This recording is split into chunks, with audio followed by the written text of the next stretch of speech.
Hi, I'm Dr. David Hill, and today we're going to be talking about how to relieve flu symptoms. Now, we're not going to be comprehensive here because flu has so many symptoms, and there are a few different ways to relieve each of them.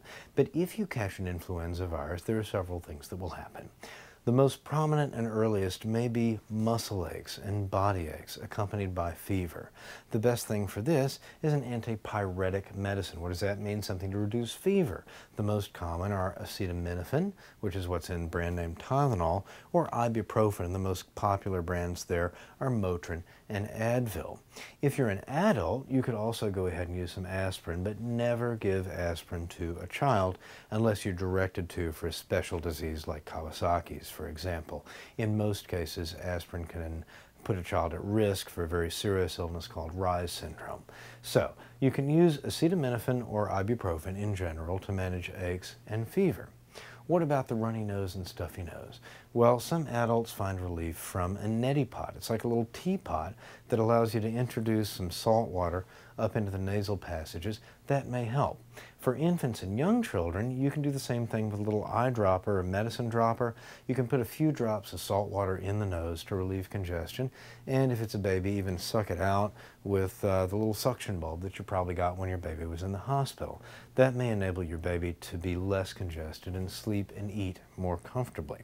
What about cough? Well, in children, the only really good cough suppressant that we know of is honey for children over age 1 year, or for children under age 1 year, corn syrup.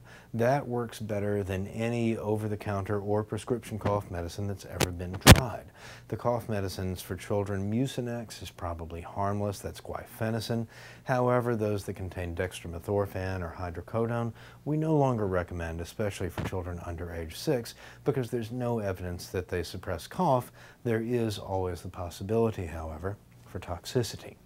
Now, when you're thinking about chest pain, chest discomfort, high fever, fever over 104, ear pain, gunk coming out of the eyes, sticking them shut, these are symptoms you're going to need a doctor's help with. So do seek care for you or for your child if these symptoms occur. Again, fever greater than 3 days, fever over 104 degrees, chest pain, difficulty breathing, ear pain, eyes stuck shut with pus. It's not time to go over the counter anymore. It's time to go see the doctor. Talking about how to relieve the symptoms of influenza, I'm Dr. David Hill.